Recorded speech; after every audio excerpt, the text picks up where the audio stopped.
Welcome back to another Rove podcast where we are celebrating 50 years of the UAE, and with that we're celebrating the young Emiratis that have been making a difference and continue to drive the country forward. And during this series we'll be chatting with some artists, performers, entrepreneurs and key people in industry. But today we are here with the man himself, Abz, who is a bit of a funny man and a stand-up comedian from the UAE. Abz, thank you very much for joining us. Thank you so much, Paris. I kept trying to say in my head, don't say guy, don't say guy. His name's Paris. As I said, even my mother's starting to call me Guy now. But, so one thing I want to know is, you're a stand-up comedian, yes, and coming from the UAE and one of the few stand-up comedians from the UAE. So you're a pioneer. But where did it all come from? Are you from a funny family? Was it jokes at home all the time, or? I like to tell people.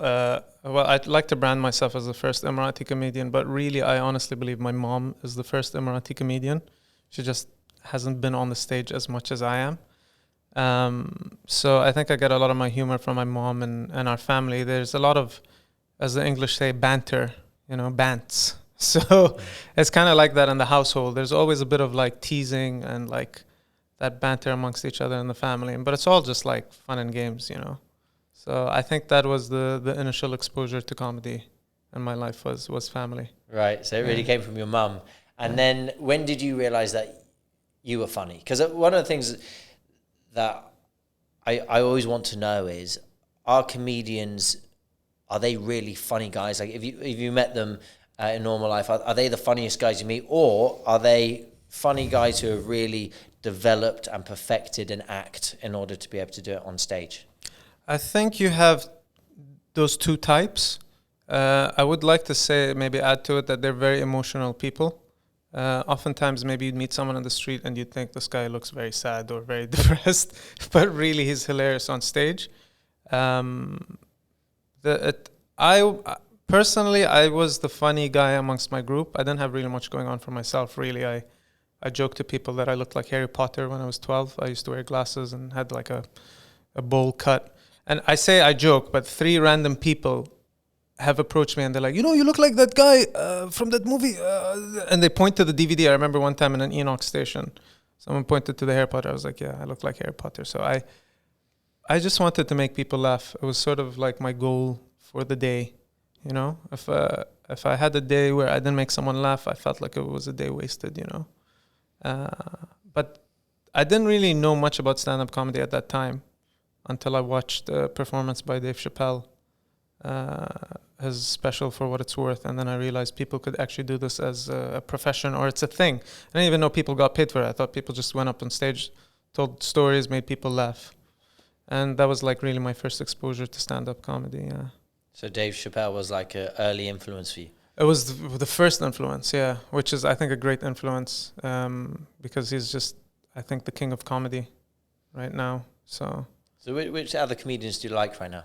Who's your top ones? Because they tend to go in and out of favor a little bit, don't they? Yeah, well, to me, man, I've always had a top 5. I mean, the way I say is the top 3, and then there's a top 5. The top 3, I don't know if I'm allowed to say this, but the way I break it down is like a trinity, right? The father is Richard Pryor, and then the son is Eddie Murphy, and then the Holy Spirit is Dave Chappelle, because Dave Chappelle's comedy is timeless. It's going to transcend even our time. And then the last 2, I would say Russell Peters. And I like a Arab comedian who started in Lebanon, Nimr Abu Nassar. He's really great because he's also an inspiration, because he's one of the very few Arab comedians that started in the Middle East that's making it abroad now in America and whatnot. So those are my top 5. Who do you like? I'm big on Bill Burr at the moment. Yeah. Oh, so you listen to his podcast? Yeah, I listen to Bill Burr's podcast. Amazing. I like his very direct, and he looks at the world in a way that cracks me up. Yeah, very reflective guy. Like, even for someone I think he's in his 50s and he's still learning about himself. Yeah. Yeah. Any other people you got in mind, or? I've always been big on Ricky Gervais. I love Ricky Gervais, man. Oh, he's amazing. So he's from a similar area to me in the UK. Essex. Well, he's from Reading. Reading, which yeah, is my not bad. far from Essex, and Yeah. I'm a little bit further down towards the southwest. So when he created The Office, which was his first thing, Classic. it related to a lot of people who worked in offices, but it also related a lot to me because I'm from that area, and people like Gareth, who was this kind of his sidekick, was just, it was hilarious because I knew so many people like that, Yeah. and he just hit it on the head with those characters. And the thing that I really appreciate about Ricky Gervais, I mean, most people know him as the funny man. Yeah. What I see is a producer, director, and actor, which is what interests me because I'm sort of doing that with my show. I produce it. I'm on the front of it as well. I'm not doing comedy, but it's I've sort of got a control of the narrative, and he writes it, and that's where I think it gets quite genius, and so that's what I like about Ricky Gervais is he's more than just in front of the camera. He's also philosophical because I think he had a philosophy major in uni, and a lot of his comedy leaves you thinking. And they also have themes like science, animals. Those are his actual stand-up special names, but they leave you thinking, and not a lot of comedians do that these days. So I really enjoy him. I think he's probably my favorite British comedian. Yeah. I would say. So I think what's interesting with comedians is because they're comedians, maybe you may feel this or not, but they generally can say some things that normal people can't because it's always a joke. You know what I mean? Yeah. Now, I think in today's world, I hear more that because of the blogging community and everybody cancel culture. Everybody has an opinion now on social media that you can't get away with things quite so easily. How have you found that? Do you and also, you're an Emirati from this culture, and do you feel that there's a line that you can't cross with jokes, or are you given a bit more free rein? I mean, I've been quite fortunate, I think, and I'm not sure why. Maybe someone's protecting me behind the scenes. I'm not sure, but generally, the consensus is in the UAE and probably in the Middle East is we don't joke about religion or politics, and we're happy that way. I believe so. I mean, I'm happy that way. I speak for myself. But I remember early on when I started about 10 years ago, a lot of people would give me comments or feedback about things I'd say, and it's like, that's not true. You shouldn't really say this about, Emiratis or people who live here, or things about Arabs. And I think those people tend to forget that it's a comedy show. It's a joke, and Ricky Gervais explains it the best way in one of his specials. Is like, just because I do a joke about something that's very derogatory or controversial, it doesn't mean I'm the spokesperson of that controversial thing, or I acknowledge it, or I support it. I'm just saying a joke. I'm here to just make you laugh, which in itself is quite hard. If you think about it, you're standing in front of people you have zero interaction with, okay, from different backgrounds, different levels of the language you're communicating in, and you're just there telling ideas, or stories sometimes that are based on real life. But for some reason, there's one person, and sometimes, sadly, it takes one person to ruin the whole thing. Especially in the world right now, like Twitter and stuff, the voices are amplified. Back in the day, if you didn't like something, you'd just be like, oh, I don't like this, I don't have to come. But now everyone's a critic, I don't know if you've experienced something like that in your field. Well, I stay away from a lot of controversial things, but yeah, I do get it sometimes. You can't avoid it. You really can't. Yeah. But I'm sorry, you're saying I interrupted. Yeah, I stay quite neutral, but I have the backbone to stand up to it if I want to be controversial. I just guess you've got to be willing to take on those battles. I think as well what helps you is that you have a British accent. So you can they'll be like, oh, he's got that lovely British accent. He can get away with anything. Do you know what? We do get away with a little bit more because of that, right? We really do. And the thing is in the UK, our way of bonding is to pick on somebody's weakness and absolutely throw it at them. Banter. So whether it's racist, whether it's sexist, whether it's bigotry or whatever, but we all know that if it's done in a joke, that actually it's all right, and that's how we bond with each other, right? And it's all like, but you give it, you take it. But the good thing about that is that it takes the seriousness away from those things, because those things are really bad things that we wouldn't want said in any other way. So when I went to Canada, for example, they won't accept any talking about anything like that. Oh, wow. So, but then I believe that actually makes the divide worse, because you're pretending not to say things or know things or realize things, which I actually think is not a good idea. But in the UK, we like to joke about our differences, and we're all cool with that. And I think it's making the uncomfortable comfortable. Yeah. You know, and it's funny you say that about British humor amongst, you know, your friends or your peers, because it's quite similar between Emirati guys, I would say. I wouldn't know about girls. But I remember, like, growing up, it was always like, I remember there was a guy in school, and poor guy, he had a stutter, you know, but people would make fun of him. And then it's weird that through that bullying or that humor, he actually overcame his stutter. Whereas I feel like if you're in a politically correct environment, they'd be like, oh, don't make fun of his stutter. I mean, always have had a stutter, you know. That's just one example, but it's always about banter. It's always about, like, picking on someone, and you're expected to return it, you know. And it's just I guess it's good sportsmanship. Yeah, if you think about it. Maybe, yeah. I mean, I went to boarding school where nothing got passed. You know what I mean? We you know, kids at boarding school were little rats. You know, like, we'd find something, and that's, you know, it was 5 minutes before someone was in there. But you know what? It all toughened us up, and I don't think it was a bad thing. But, you know, the world is changing now, and whether that's good or bad, I don't know. But I do look at my nephew, who's I believe is 13 now. You know, he's growing up in a world where kids are a lot softer than how they were, and maybe we're a lot softer. When I listen to my dad talk, probably, yeah. Well, first of all, I just realized how much posh you are, and going to a boarding school. I'm just like, okay, all right, I've met my match here. But yeah, boarding school as well. There's, like, the boarding school antics. You know, it's you just have to develop tough skin. Yeah. You know, and I think there's two ways you can look at it. You can either react to it negatively, or you can react to it positively.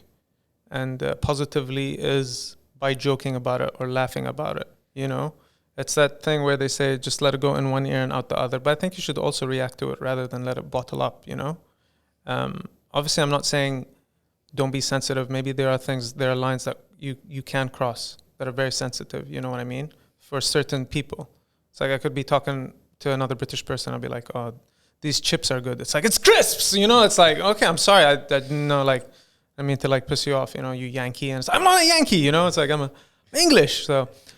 I get it, but as a comedian, when you're on stage, you can't sit there and figure out every person's sensitivity, you know? There's another great comedian who passed away, Patrice O'Neill. I remember he did a show, and it was an audio recording, and he was just talking to someone in the audience. He's like, why aren't you laughing at that? Like, he was literally talking to one of the audience members. She's like, she's not laughing because she has some deep depression inside her that I can't heal, but she's throwing it at me with her face, and it's like, he's like, just laugh about it. And he, like, you know, he just picks on her, and I think she starts laughing about it because he acknowledged that he made the uncomfortable comfortable. You know what I mean? So I'm glad to hear we're both on the same page there, Paris. Yeah, so I find that interesting. You said you've had a little bit of, you know, feedback, but it hasn't been that bad for you. But even we mentioned Ricky Gervais as one of them, and I think most comedians are now finding it very difficult. So, you know, even in the Western world, they're fighting a lot of backlash. So, you know, it's actually maybe quite a good environment for you here. But yeah. How have you found the UAE to kind of support what you're doing in performing arts and stand-up comedy? And how is the scene here? Well, compared to 10 years ago, it's much better. The issue is we don't really have an organizational support. There's no sort of, like, I don't want to, like, mention names, but there's no, I guess, financial backing to it from a higher up organization. It's all run by comedians. All the shows that you see in town are pretty much run by comedians.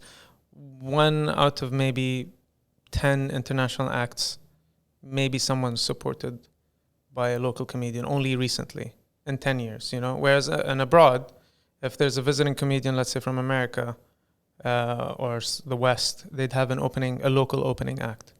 And I was quite fortunate enough to, I know I'm maybe tooting my own horn here, I don't mean to, but like when Wayne Brady came for the Coca-Cola Arena, I was quite fortunate enough to open for him. And I don't know, or I haven't heard, and correct me if I'm wrong, I haven't heard of any local comedian act opening for an international act here, you know? Although there's plenty of comedians, by the way. I'm not the only Emirati comedian. I think there's about 5 Emirati comedians. But that's the thing. It's not at the level that I would like to see compared to, let's say, Saudi Arabia. I mean, Saudi Arabia has 3 comedy clubs, which, yeah, exactly. Wow. Blows my mind. Do they have a lot of comedians from there? They have a lot of Saudi comedians, and most of them perform in Arabic. And it's doing really good. And they've got like millions of views on YouTube.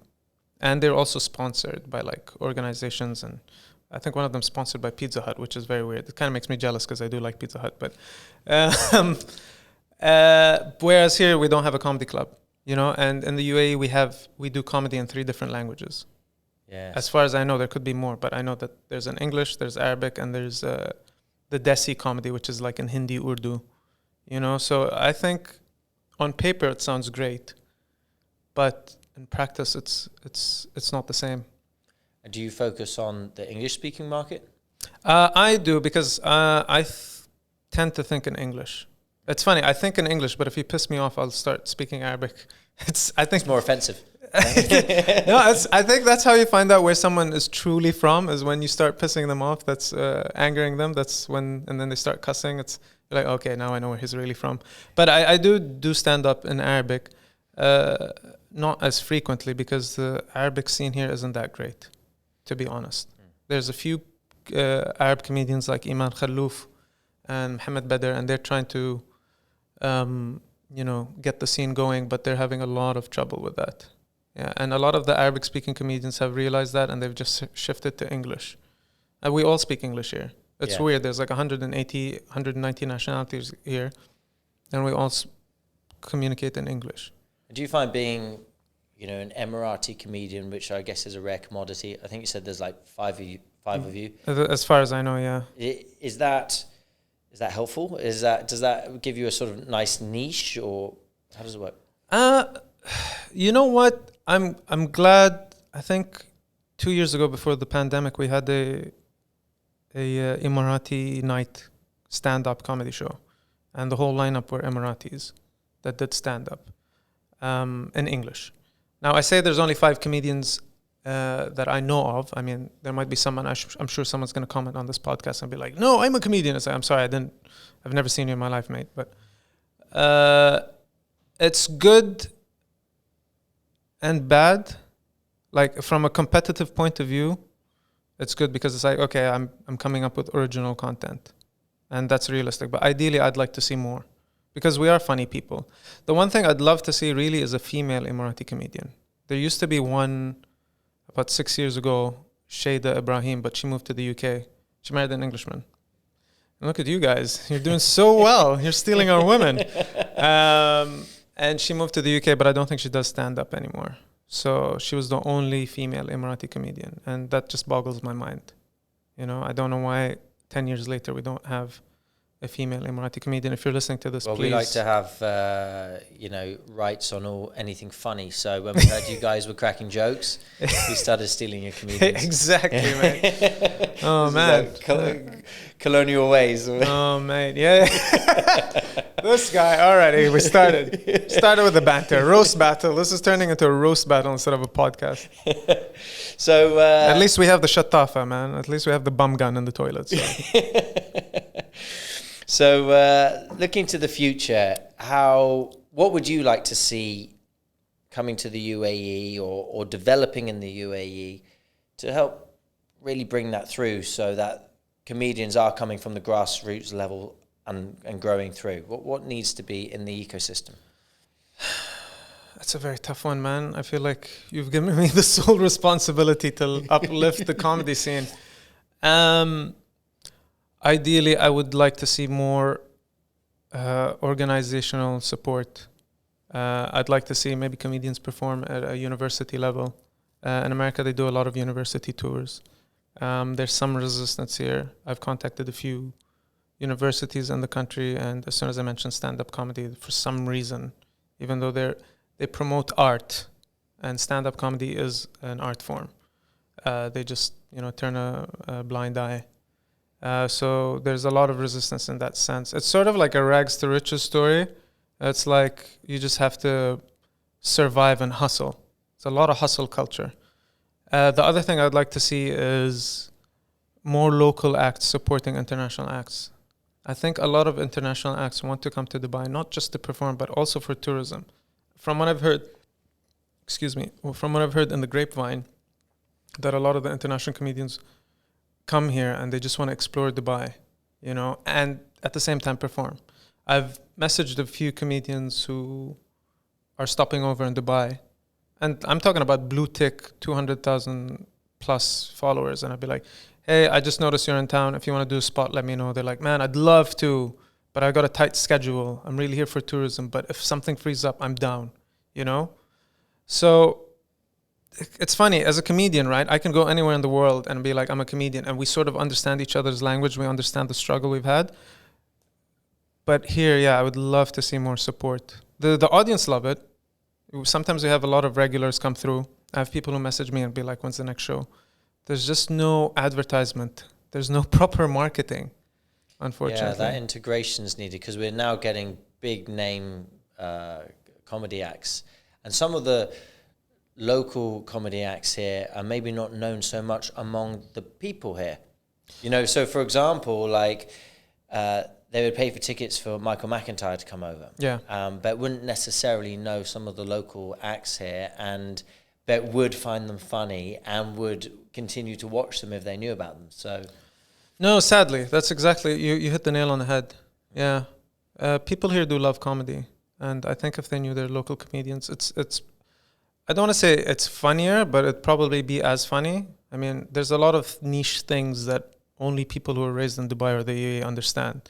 And there's certain things that are global, that translate abroad. I could be saying something about happening in Dubai, and then I'm in New York, let's say, and I say the same thing. They're like, oh yeah, that exactly happens the same thing here, And the thing I like about here in the UAE personally is I can be in a room with like Russians, British, Arabs, Asians, and I could talk about one specific nationality, and everyone will understand that joke. It's a melting pot, isn't it? Yeah, no, it's interesting, isn't it, that comedy does translate. It's we think that we always talk about it in the UK that Americans don't understand our humor, but they love our humor. They do. Yeah, and fine, they like to do it their way, but we watch Friends and we love that, but it's different. It is a different humor, but we do like their humor and they do like our humor. Yeah, and we're in the middle of things, right? We have, like, the UAE is in the middle of the world. We have a lot of Western influence from, I guess, the Brits and the Americans, and like Netflix. I keep telling people like America's won because we all understand the same memes.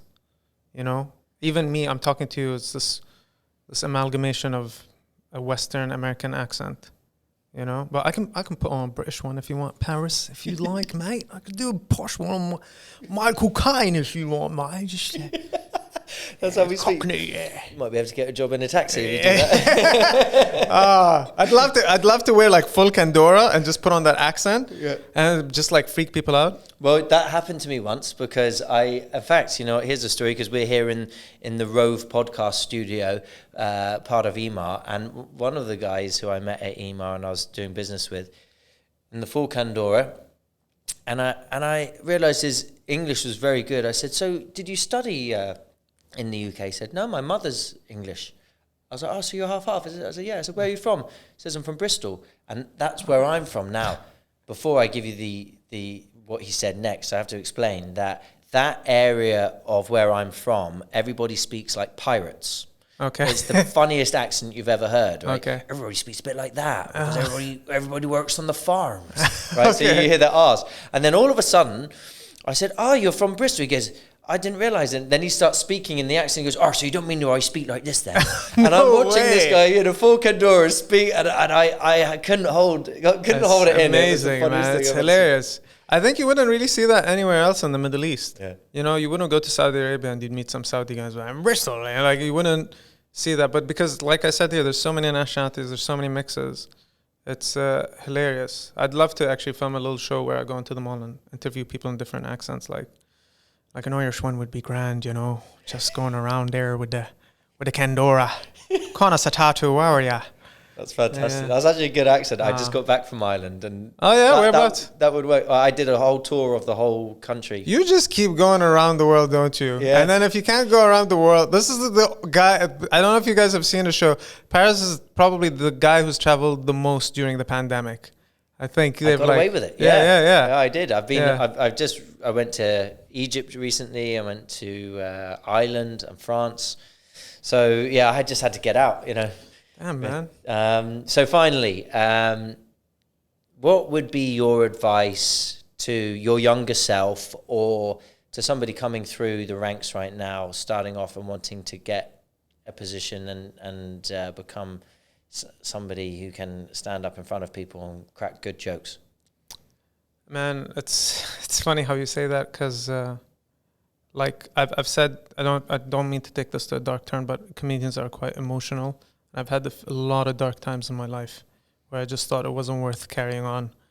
But do carry on, because you'll reach a point in life where you have a moment, and it's just a tiny moment you'll have, and then you realize, man, I'm so glad I carried on. It was so worth it, you know? So that's my advice to anyone who's doing anything or pursuing anything, whether it's comedy or a dream you have. Like, there's going to be a lot of lonely nights. There's going to be a lot of dark times. But trust me, one point in your life, you'll reach a moment and you'll just be like, that was worth it. You know what? That's really good advice. We'll end that on there. Yeah. Thank you so much for coming to join the podcast. Thank you, Abz Ali, that was fantastic. Cheers. You guys, if you want to comment on anything, then please follow us on social media at Rove Hotels and join us for the next episode.